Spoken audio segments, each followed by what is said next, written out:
भाई कोई किराए के मकान में रहता हो तो जब तक मकान नहीं बन जाएगा तब तक उसे कामना का कांटा लग जाएगा। मकान होना चाहिए, मकान होना चाहिए, मकान होना चाहिए, ये कामना का कांटा लग गया।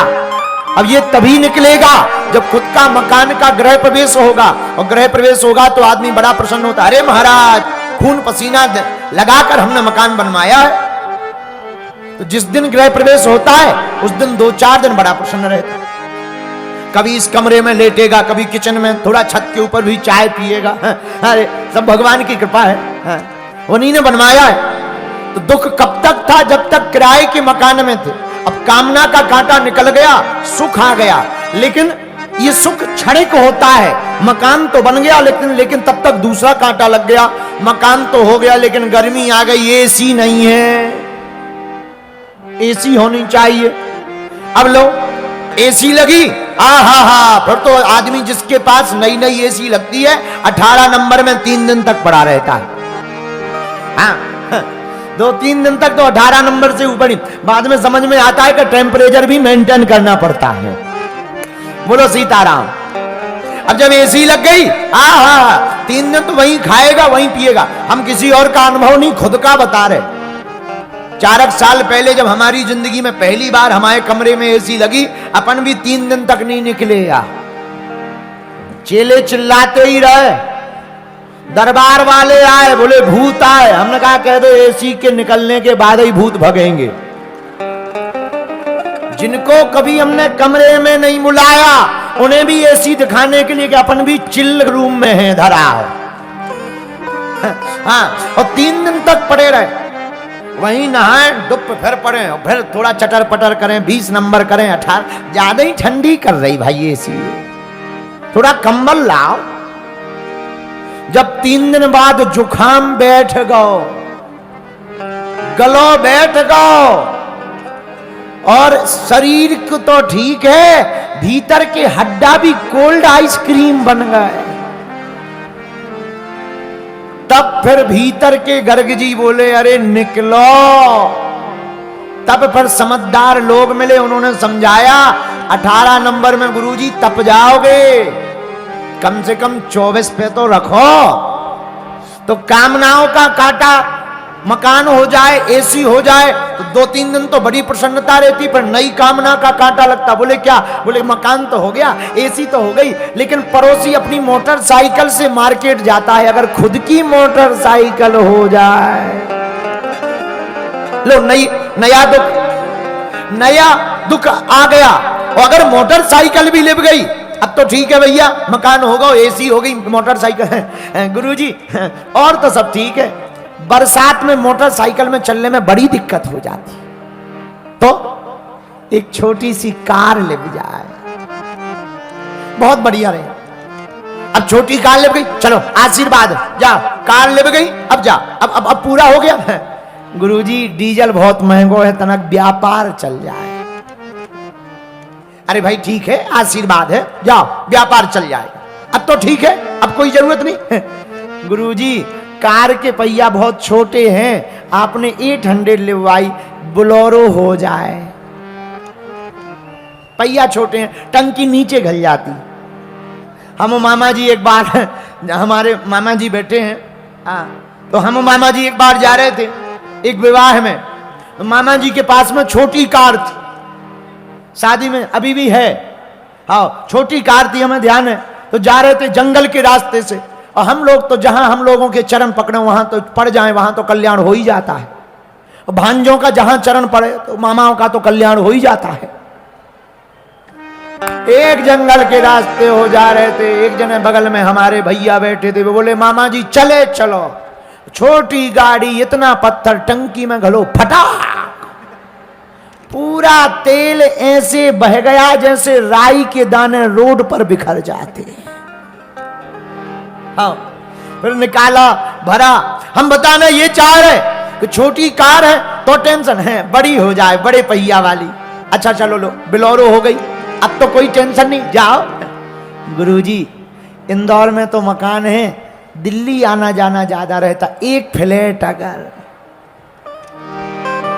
चलो भाई दिल्ली में एक फ्लैट लग गया, आशीर्वाद, अब तो ठीक है, अब जरूरत नहीं है, और तो सब ठीक है, आपकी कृपा हो गई। मुंबई बहुत आना जाना होता है, एक फॉर्च्यूनर और हो जाए, भैया फॉर्च्यूनर हो गई, मुंबई में मकान हो गया, अब तो कोई काम कमी नहीं, अब तो कोई आवश्यकता नहीं। गुरुजी क्या बताएं, हमारा तो दिमाग खराब है। क्यों?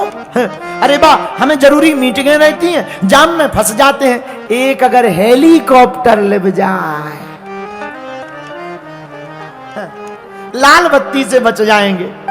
हेलीकॉप्टर लिप गया, आशीर्वाद, अब कोई जरूरत है अमेरिका में बिजनेस और सेट हो जाए। मान लो अमेरिका में बिजनेस सेट हो गया, फिर कोई आवश्यकता नहीं, और तो कोई आवश्यकता नहीं, पर अमेरिका आना जाना होगा तो व्हाइट हाउस में एक कमरा भी अपना होना चाहिए। फिर तो कोई आवश्यकता नहीं, सब हो गया, फिर तो सब हो गया। पर भविष्य में कभी चांद पर प्लाटिंग हो ना, 1000 गज का तो अपना होना चाहिए। ये कामनाओं का कांटा है, इसी का नाम है दुख। क्या है? बोलो बोलो। इसी का नाम दुख। और सुख क्या है? कामना की पूर्ति होना है सुख, और कामनाओं का कांटा लगना है दुख। लेकिन इन दोनों से जो परे हो जाए, न जिसे दुख सताए न सुख सताए, और जो गुरु चरणों का हो जाता है, उसी का नाम आनंद कहलाता है। इसीलिए हमने आज का सूत्र दिया, क्रोध में नहीं बोध में जीना चाहिए। ये बोध कहां से प्राप्त होगा? संतों के चरण से प्राप्त होगा। अच्छा, कहीं से मिले या ना मिले, हमारे प्रिय तो एक इष्ट हैं, उनसे तो मिलेगा। क्यों? सब सुख लहे तुम्हारी सरना, सब सुख लहे तुम्हारी, हाथ उठाकर गा भैया।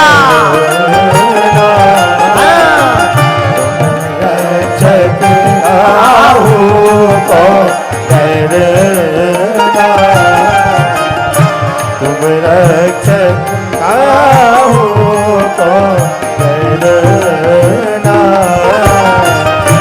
श्री राम जय राम, श्री राम जय राम, जय जय राम, श्री राम जय राम, जय जय राम। हाथ उठाकर भैया। श्री राम जय राम, जय जय राम। तो सब सुख, कौन कौन से सब सुख? हनुमान जी सब सुख देते, लेकिन कौन कौन से सब सुख? राज सुख भी और राम सुख भी।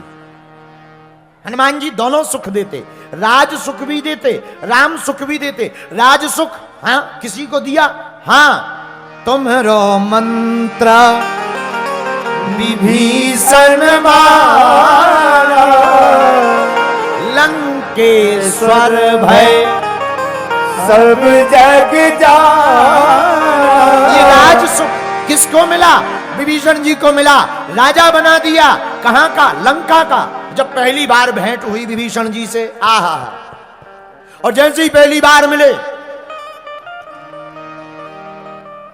राम राम ते सुमरन कीना, हृदय हरस कपि सज्जन चीन्हा, यही सन हट करिहं पहचानी, साधु ते होय न कारज हानि। साधु है, और विभीषण जी से मिले, तुरंत हाथ जोड़ करके हनुमान जी बोले, और महात्मा जी लंकाधिपति की जय हो। विभीषण जी बोले, लंकाधिपति? हाँ, तुम लंका के राजा हो? विभीषण जी बोले, हम राजा तो ठीक है, मंत्री नहीं है। राजा? अच्छा, किसी विधायक को तुम मंत्री जी बुलाने लगो, विधायक फूला नहीं समाएगा। कोई प्रधानमंत्री विधायक को कहे आइए मुख्यमंत्री जी, विधायक तुरंत फूल करके गुब्बारा हो जाएगा कि अपन बनने वाले हैं। विभीषण जी को जब हनुमान जी ने कहा, और महात्मा लंकाधिपति क्या हाल है? तो विभीषण जी ने कहा, हम तो मंत्री भी नहीं है, आप लंकाधिपति कह रहे हैं। हनुमान जी बोले, हो नहीं पर बनने वाले तो हो। देखो कितना खतरनाक बाण फेंक दिया हनुमान जी ने। बनने वाले हो क्या लंका का राजा, ये गुण सीखो हनुमान जी से। क्या अद्भुत राजनीति चली। जो मंत्री नहीं है उसे लंका का राजा बनाने का सपना दिखा रहे हैं। विभीषण जी बोले काम बताओ, हनुमान जी बोले जो अभी राजा है पहले उसे निपटवाओ। जब वो निपटेगा तभी तो तुम बनोगे, वरना कहां से बनोगे। बोलो सीताराम। तो तुम्हारो मंत्र, यही मंत्र है वो हनुमान जी ने जो बताया। तुम्हारो मंत्र विभीषण मारा। क्या मंत्र? राम जी के यहां आएंगे, तुम रावण का वध करवा दो, महाराज हमें क्या मिलेगा? लंकेश्वर भय सब जग जाना। ये हनुमान जी ने राज सुख दिया। और केवल हनुमान जी राज सुख नहीं, राम सुख भी देते हैं, क्योंकि एहा राम रसायन तुम्हारे पास सदा रहो रघुपति के दास। एहा राम रसायन तुम्हारे पास सदा रहो रघुपति के दास। श्री राम जय राम जय जय राम। बोलो भैया श्री राम जय जय राम।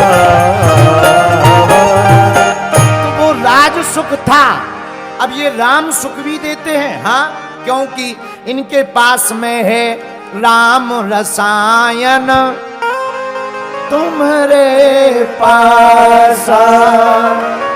इनके पास राम रसायन है तो ये राम सुख भी देते हैं। अच्छा, राम सुख किसी को दिया है? भरत जी को दिया, सुग्रीव जी को दिया, और किसको दिया? भैया राम सुख भरत को भी दिया, सुग्रीव जी को भी दिया। एक बात है, बुरा ना मानना, इंदौर के पागलो हमारी बात गांठ बांध लो, काम आएगी। कोई महात्मा तुम पर प्रसन्न हो जाए, तुम्हारे ऊपर हनुमान जी जैसा कोई महात्मा प्रसन्न हो जाए, तो तुम्हें राम जी के पास जाने की आवश्यकता नहीं है। महात्मा अपनी ताकत से राम जी को तुम्हारे पास लेता आएंगे। ये सदगुरु की भूमिका है। सदगुरु वेद वचन विश्वासा। सदगुरु के वचन और सदी की तरह मानकर जो स्वीकार करता है, जो अपने गुरु के वचनों को स्वीकार करता है, आहा माता सबरी का चरित्र। माता सबरी के गुरु मतंग ने कहा तुम चिंता मत करो, हमारा आशीर्वाद है। गुरुजी आप लेटे क्यों हो? मतंग मुनि ने कहा कि हम जा रहे, कहां? यात्रा पर। कौन सी यात्रा पर? जिस यात्रा से बेटी कोई वापस नहीं आता, लंबी यात्रा। गुरुजी हमारी रक्षा कौन करेगा? बेटी तुम्हारी रक्षा हमारे वचन करेंगे। पर सरकार आप जाएंगे तो हम आपके बिना रह नहीं पाएंगे, आप हमारे गुरु हैं, गुरु के बिना शिष्य का जीवन अधूरा है। तो हम भी मर रहे हैं, हम भी तुम्हारे साथ यात्रा